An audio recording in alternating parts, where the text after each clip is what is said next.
Hi, this is part 3 in the Macgyver Project. Sorry it's been a while, it's been 6 months to get around to part 3. Better late than never. I'll link in part 1 and part 2 if you haven't seen it. It's where I took apart this gas detector, one of these industrial gas detector things, and I had this really funky display on the front here that I thought maybe that we could actually program this to do a countdown timer or something, because this device kind of looks like something I won't use the keyword for because I don't want to get demonetized. So we just reverse engineered that.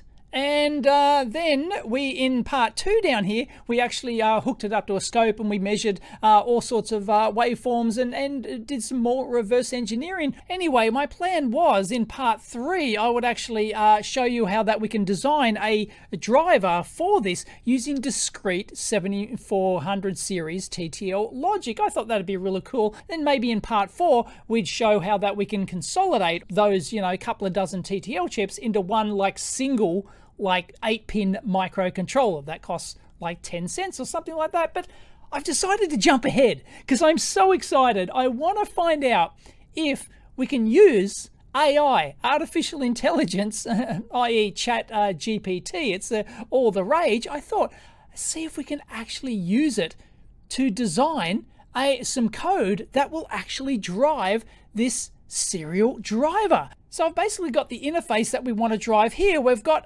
5 74HC164 chips, and these are 8-bit serial shift registers. So it has a clock coming in here. It's got an input data pin. So on the positive going clock edge like this, it will clock whatever data's there through to Q0. And then on the next positive going edge like that, it'll clock Q0 through to Q1, because if you have a look over here, they're basically cascaded. The Q output, or the data output here, is actually then the data input for the next one here. So it's just a shift register and just shifts them along. So on the actual first clock pulse, we'll call it the first clock pulse over here because you've got to have like initial state that you're talking about. Then the data, whatever was on Q7 here, that's the data that gets shifted to Q0 here. So it's one big, effectively 5/8 are 40. It's an 8-bit shift register, so 40 bits here, and shifts all the way through like this. So we've got a common cathode 7-segment display like this. It's common cathode because all the cathodes are tied together, so they would go down to ground. In this particular case, it goes off to a pin on the board here, which we can use that for like blanking and stuff like that. So when we're shifting data in, we can actually blank the display so you don't see the data like shifting all the way through. Anyway, I've talked about that in a previous video. So a basic 40-bit shift register like this, driving 40 different segments on this 7-segment display, because we've got the 8th digit, which is the decimal point here, like that. And this is an actual mapping. So Q7 here is segment A, which is the top one there, A, B, B, C, D, E, F, G, H, I, J, K, L, M, N, O, P, and decimal point is over here. So yeah, we need to write some code, or the AI needs to write some code. We're going to see if it can do it. That it sends in a clock pulse like this, and sends in the data and maps the data to the specific pins. Let's see if AI, or ChatGPT 3 or 3.5, I think it is at the moment, ChatGPT can actually write some code to do this. It's going to be interesting. I haven't tried it yet. I don't know. Because ChatGPT is a language-based model, let me know in the comments down below if you want me to do more videos like interacting with AI and stuff like this. I asked on Twitter, maybe a third of my audience are interested in that sort of content. Anyway, so it's a language model. So we have to try and describe this circuit in sort of like, you know, plain English so that the language model can understand. Now, ChatGPT is capable of producing source code for almost anything. It's really good. Basically anything on GitHub, I believe, is the source that it's taken all this stuff from. So it can, I think people have talked about it generating pick code and all sorts of stuff. I've only tried it with Python code. I think I might have tried an Arduino code once. Yeah, it did work. So I can generate Arduino code. Let us know in the comments down below if you've actually tried to do programming. Apparently it's pretty good. It's not 100% there yet, but is it going to be good enough for Australia? Is it going to be good enough for the Macgyver project to generate this? Because I thought this is a real interesting example of how, you know, it's kind of tricky to word how this thing actually works. You know, we've got a 40-bit shift register. You have to tell it to map the 7-segment displays and stuff. So this is what I first came up with. I'm telling it, you are writing Arduino code. So it knows off the bat that we're writing code for Arduino and not for some other microcontroller or Python or whatever.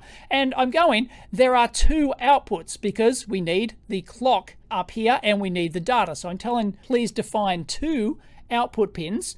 And I'm saying one is a bit clock. So I don't know if we need the term bit in there, but I'm just saying it's a bit clock, so it knows it's a bit data stream, maybe?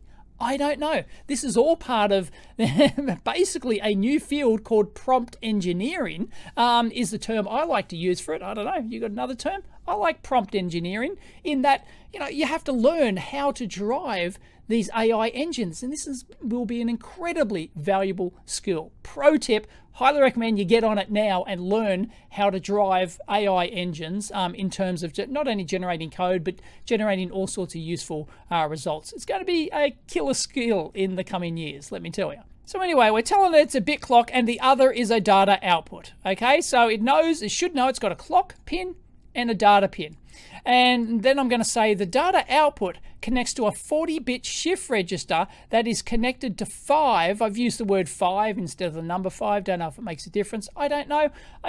I'm still relatively unskilled at this ChatGPT thing. I don't know the correct sort of like syntax. And this is what we're going to hopefully learn here. Will it work first go, or will I have to massage this? Or will it just, I don't know, go completely tits up? No idea. So it's connected to 5 7-segment displays with decimal point. So it should know that it has 7 segments plus a decimal point. So it should know, hopefully, we're telling it it's got 8 outputs. These 5 displays act as a 5-digit counter. So I'm telling it the function of what we want to do here. We've got 5 7-segment displays and we want to use it as some sort of counter. Whether it's counting up, counting down, doesn't matter.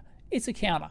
So, and then I'm going to say write code that will count down. So I'm specifically telling it to count down on the displays once per second, starting at 999999. So, well, actually, oops, that's too many nines. Starting at 99999. So it should initialize the first data that comes through. It should, you know, have 99999 on it, and then 99998 and etc. It should count down at once per second. So it'll be interesting to see if it actually does, if it's intelligent enough to know I don't want a once per second clock. I don't want a 1 hertz clock, because then it'd be incredibly slow.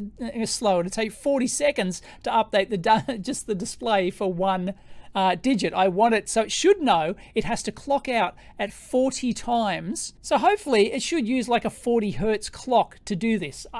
Once again, this is, I think, quite a challenging example. I hope you agree. And then I'm saying the first bit on the output is the least significant display digit. So what I'm basically saying here is, as I said, on the first clock pulse that goes through is our least significant digit over here, and this is our most significant digit. God, I hate drawing with the mouse. So it knows that the first bit it sends out is the one that is going to get shifted all the way across to here like this after 40 clock pulses. Now hopefully that's all it needs to know. Like off the bat, I'm hoping that it'll actually produce some sort of working code that allows us to at least, you know, if it doesn't immediately work, then at least we can massage. At least it'll give us some sort of code base to work from, hopefully. I'd be, you know, if it works like first go with little massaging or no massaging required of the code, then I'll be pretty impressed. But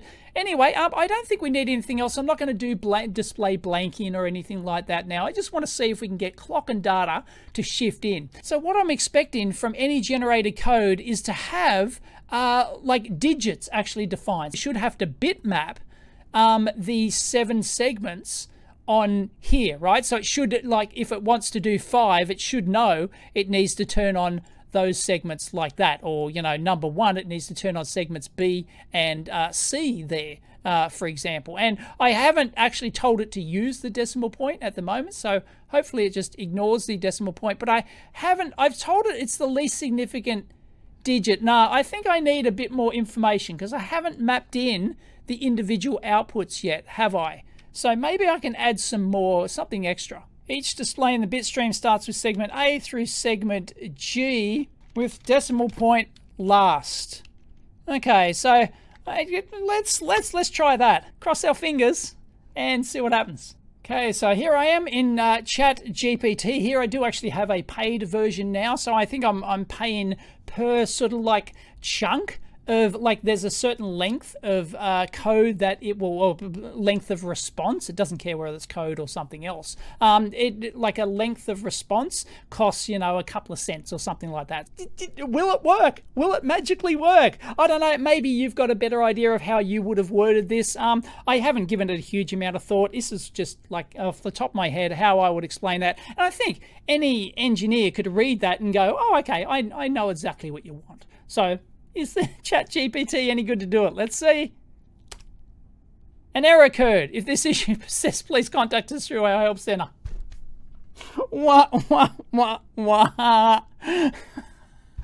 Fail. Okay, I've logged out and logged back in. Let's try that. Yes, yes, here we go. Here's the code to achieve the desired functionality. It's going to do it. It's going to have a crack at it. Now, it's generated a clock pin, a data pin. Its initial counter, 99999. Pin mode, it's set up the pins. This is looking really promising. This is perfect so far. It's actually labeled them clock pin and data pin. Loop, shift out current counter value to the shift register greater than 5. 5, get the current digit. Oh, yeah, there's 5 digits, sorry. Yep, yeah, of course. Byte, segment pattern, get segment pattern. So it's, yeah, okay, so down here, here are the segment patterns it needs. Wow, it's doing it. Right off the bat, and delay for 1 second before decrementing the counter. Okay, I called that. There you go, returns the binary representation of the segment pattern for the given digit. And if I would have to map.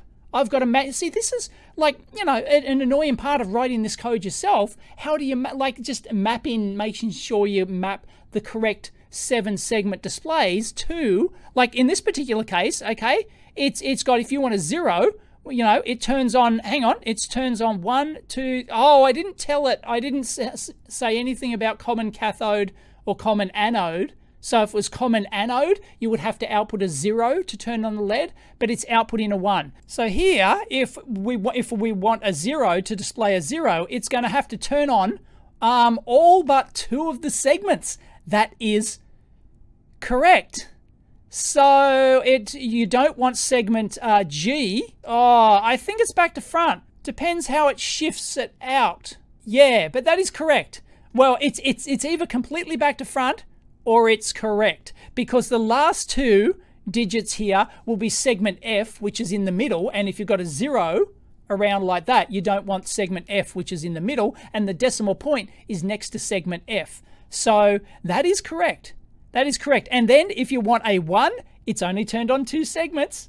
Yeah, this is correct. It looks like it hasn't done decimal point. Okay, because we didn't tell it to do anything with the decimal point. That would be interesting if we could tell it add a decimal point on the 3rd digit or something. I wonder if it can add that code. Anyway, what does it say? This code uses a for loop to shift the output the segment patterns for each digit of the counter in reverse order from least significant digit to most significant digit. That is correct, with the first bit on the output being the last significant display digit. I still haven't got my head around if it's right or wrong yet, but it's damn close. The get segment pattern function returns the binary representation of the segment pattern for the given digit, which is used to shift out the corresponding segment pattern for each digit. The counter is decremented once per second using the delay function. It has done it. It's basically done it. Wow.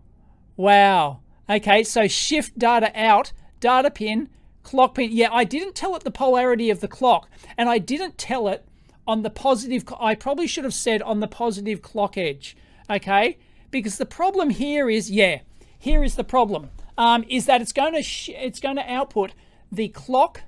It's going to output the data and the clock at the same time, and you don't want that, because that violates setup and hold. Could potentially, you know, it didn't guarantee to give you problems, I think, Murphy's Law, right? You want some setup and hold time. So you want to output the data pin first. You want to output the data first before the clock pin. Now, because this is, and ChatGPT is a conversational based system, we can tell it to modify this code, right? So it's like, we don't have to tell it from scratch again. We just tell it, can you change that to output the data pin first before the clock pin? Certainly, here's the modified code that outputs the data pin before the clock pin. And it's going to regenerate the code. Here we go, the pin mode, data pin output, and come on, you can do it. You can do it. How much is this costing me? It's costing me probably 20 cents worth of processing time now at the Microsoft servers to do all this. That's a fraction of what my time costs. Digital write data pin. There you go. Digital write data pin. Segment pattern. Look, it's done it. Yeah. And then the clock pin high, low, like that. Did it initialize the clock pin? Didn't initialize the clock pin, did it? I don't think it initialized the clock pin. But geez, that's impressive, huh? Fantastic. Wow, so we told it to modify that, and it just understood exactly what we wanted, and it remodified our code. That's impressive, isn't it? Some programmers might be out of a job, including, like, you know, just klutzy programmers like me. Well, you're not actually going to be out of a job, because this is just a tool that you can use to, you know, at least get initial code working very quickly. See, I would have spent, you know, I don't know how long I would have spent just, you know, working out this, you know, this bit pattern and stuff. To get it, just to do that alone, you know, is like a big time saver, especially if you've got like a, you know, a big thing that you need to do. Kind of like, that's really the monotonous part of programming, is mapping stuff like that. You know, you're mapping characters, you're mapping, you know, graphics and stuff like that. It's, you know, it's really tedious type stuff. But I think this works without me having to figure out exactly whether or not it's got the bit data. People are probably already screaming in the comments, oh yeah, of course it's wrong, or of course it's going to work. But yeah, that looks like that code is going to work. So I just cut and pasted that code from ChatGPT into Arduino here. You compile it,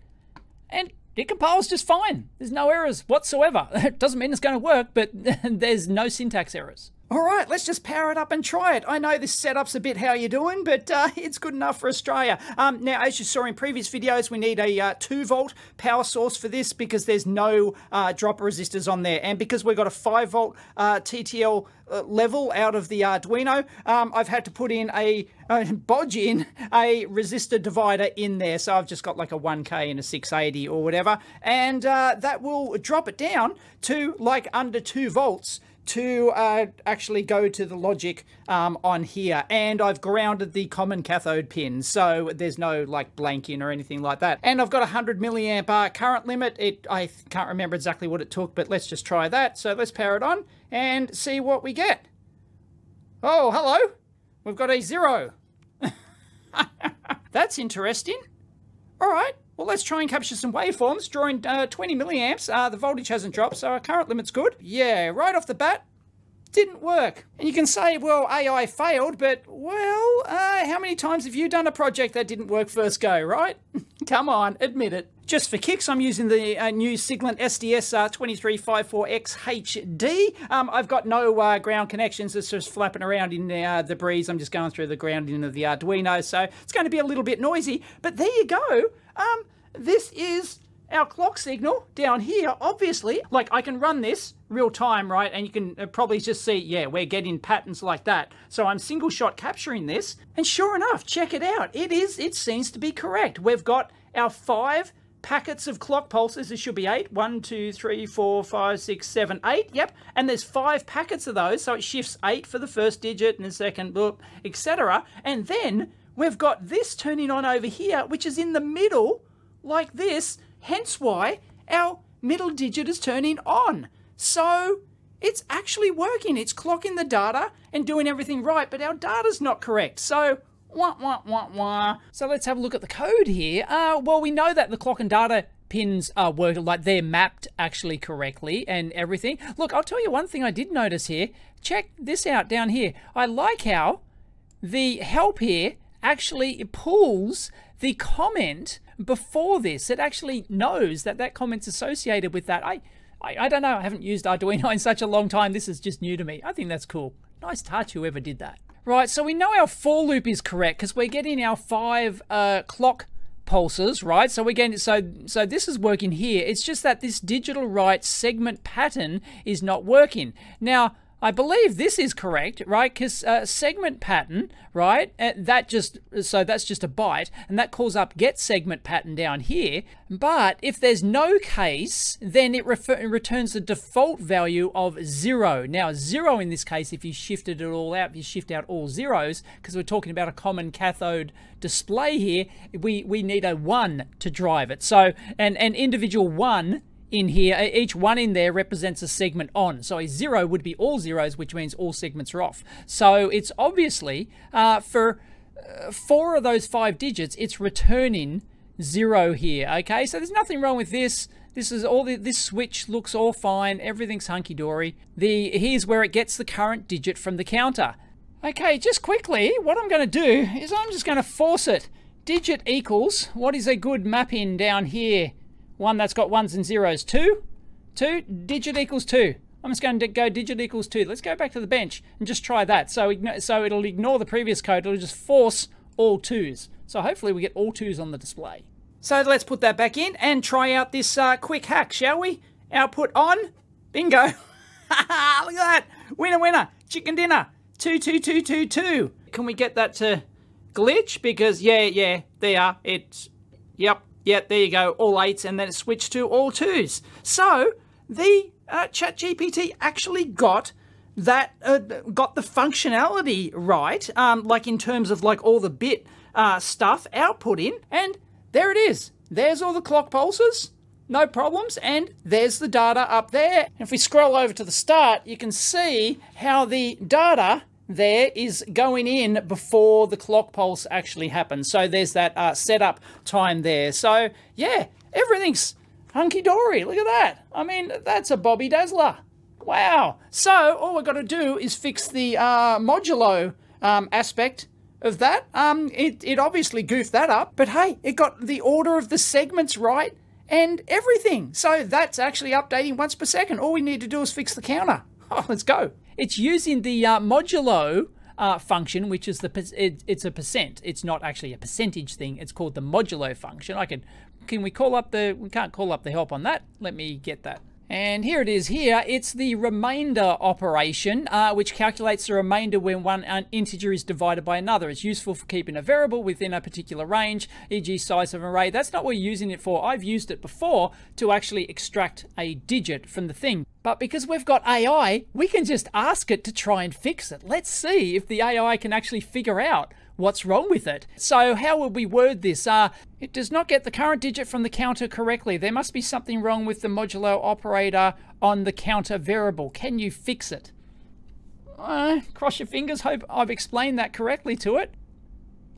Apologies for the mistake in the previous code. Here's the modified code that should correctly get the current digit from the counter. Let's see what it's done. digit, power 10, integer, modulo 10. And then I love how it explains itself. In this modified code, the digit variable is now calculated using counter divided by power 10i modulo 10 instead of counter modulo 10. This calculates the current digit by dividing the counter by the appropriate power of 10 and then taking the remainder after division by 10. The power function is used to calculate the appropriate power of 10 to divide by based on the current position in the loop. So let's just paste that in there. We can tab that over there and we'll just comment out those two lines there. Do that. Oh no, it doesn't like that. Invalid operands of type double and int to binary operator %. Okay. I'm going to copy that. Let's go back to the AI and see if we can use a complete AI solution to fix this. Like assuming like we don't have to analyze it.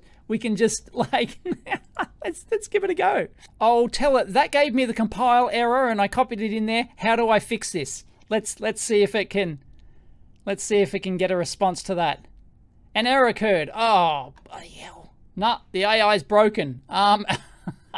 Great. Murphy's Law. Just when I need to finish this video off. Maybe I need to upgrade to Plus. I thought I was already on a paid plan. Is there a new one already? Well, the error's persisting. You can just imagine being on a tight deadline to finish your code and the AI breaks down. It's not like you can run like a local copy of it. The database is too huge. This is why Microsoft gave them $10 billion and they had to run it on Microsoft's cloud services. The resources are massive. Well, let me try the logout trick again.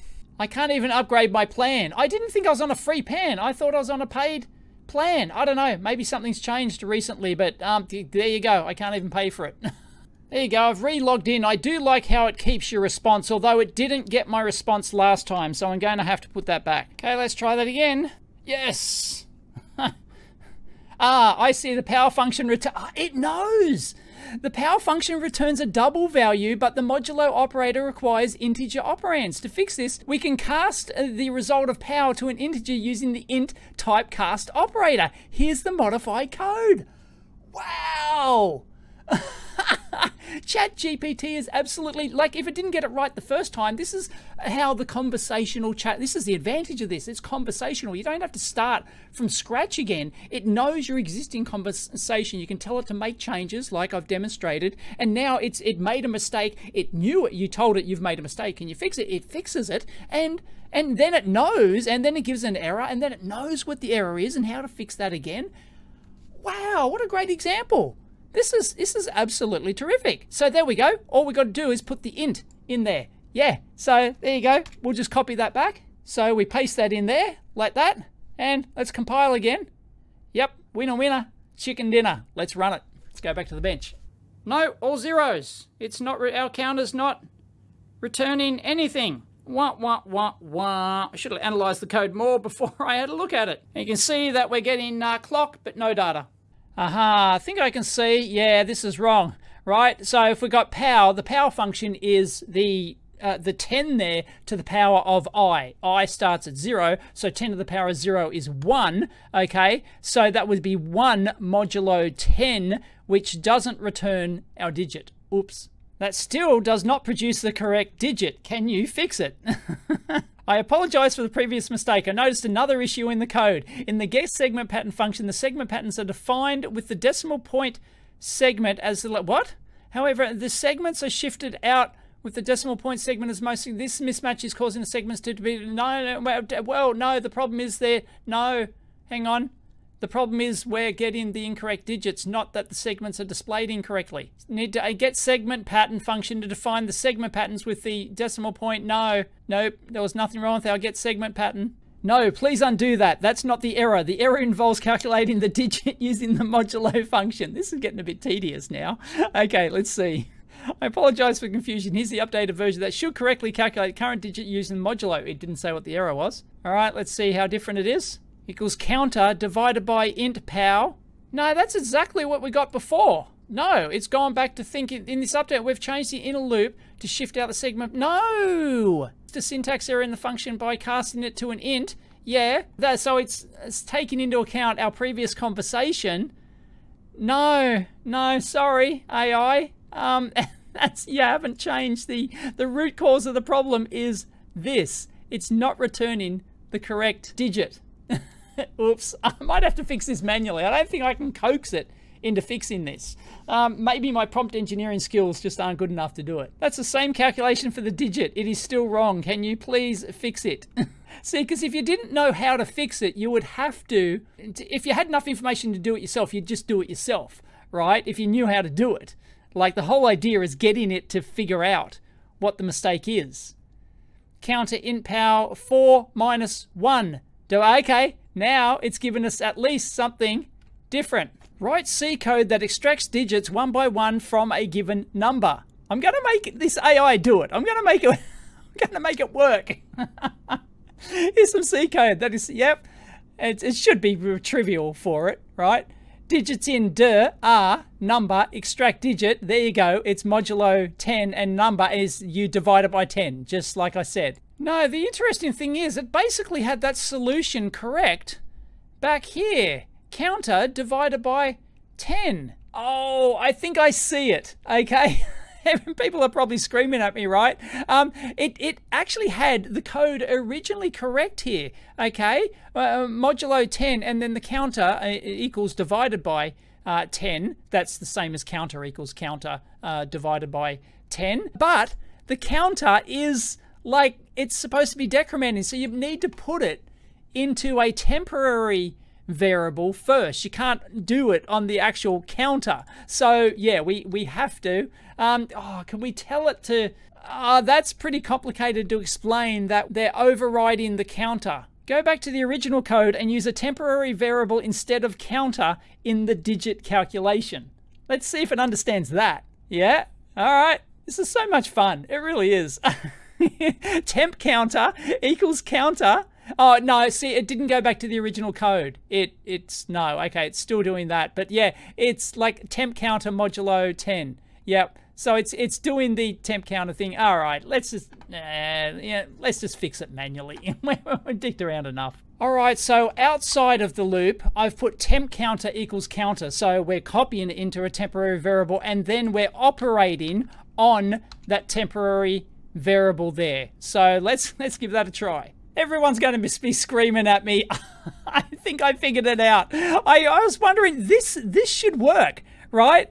This original code, even as a sanity check, temp counter equals temp counter divided by 10, right? And I'm going like, this should work. And then I realized we're dealing with a 5-digit number, 99999, which is greater than the integer we had declared for not only temp counter, but also for the counter up here. It was an integer. And yeah, no, we need a long for that, because it's going to only go up to 65,536, right?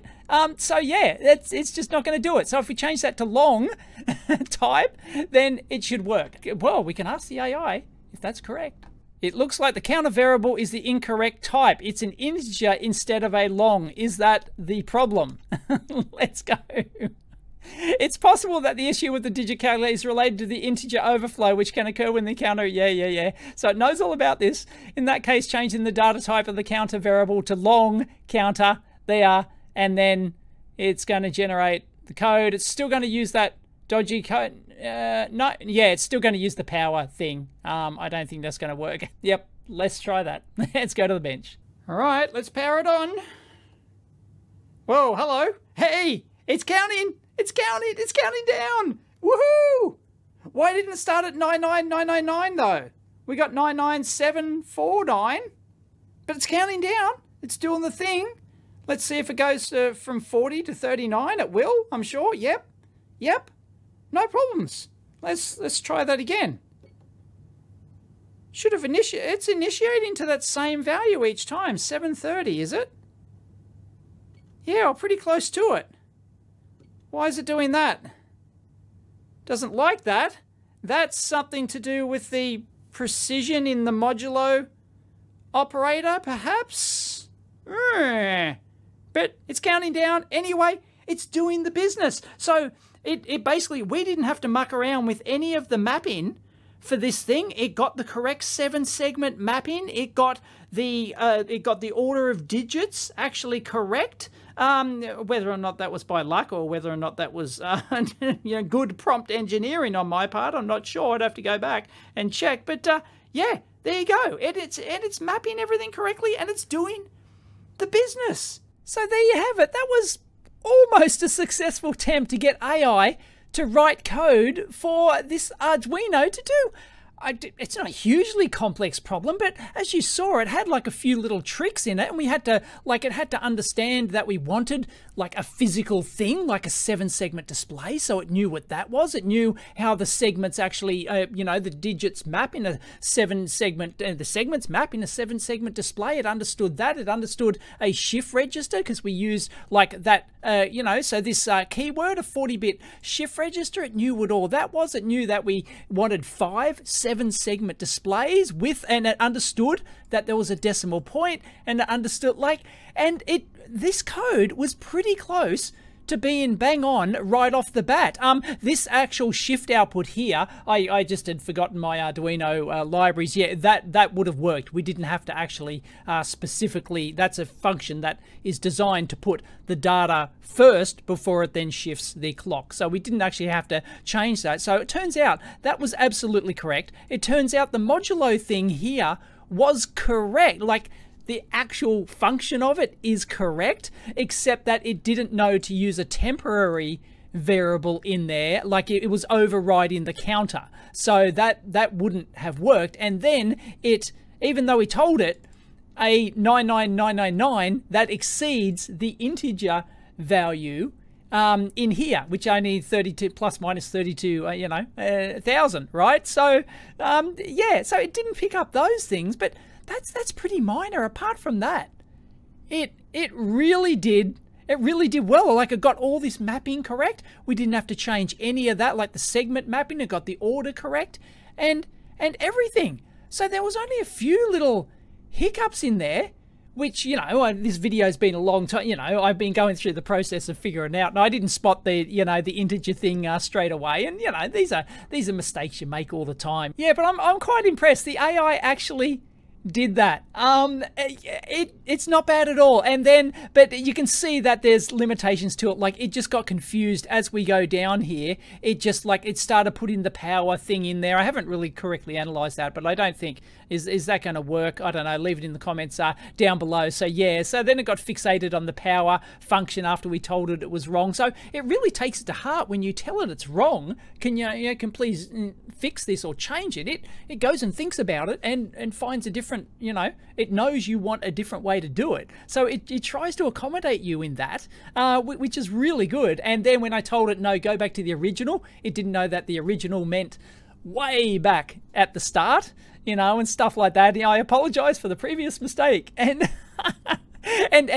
but then it got totally confused and wanted to change, thought that there was something wrong with the get segment pattern function, and there wasn't. There was absolutely nothing wrong with that at all. It just got absolutely muddled. So yeah, whether or not we could have actually got, kept going in that same chat window to get it to actually produce the working code, probably. But in this particular case, it did actually require a human, that's me, to actually, ultimately figure out that, the integer was overflowing and stuff like that. So unless it didn't seem to be picking up that on its own. So yeah, a little bit of human intervention required, but damn, it's not the first time I've made that mistake myself, and I'm sure you have too. Just admit it. But yeah, no, it's really impressive though. How just simply that gave me 99% of the way there. It actually compiled fine straight off the bat. It's just that it required a temporary variable and the int changed, and that was it would have been good to go. So yeah, wow, impressive, huh? There you go. I hope you enjoyed that. That's ChatGPT 3 or 3.5, isn't it? And yeah, people are scared that it's going to take your job, but it's just it's another tool basically to to help you out. But yeah, no, you could bluff yourself into a programming job with this, write a fake resume and then just churn out some code using the AI and commit it, and then it's yeah, you can probably you might be able to bluff your way into a job for a certain amount of time until they figure out that you're using an AI bot and you don't actually able to find things. But yeah, I'm really amazed with that example, that it actually, it crossed hardware and software there, and it kind of knew about 7-segment displays and shift registers and stuff like that. So for taking that simple text and doing it, I'm thoroughly impressed. Wow. Hats off. So there you go. Thoughts and comments down below. And if you like that video, please give it a big thumbs up and let me know if you want me to do the like another version of this, just using old school discrete TTL logic, or however other way you want me to take this project. But that was a cool use of AI. I really like that. That was a great example. Catch you next time.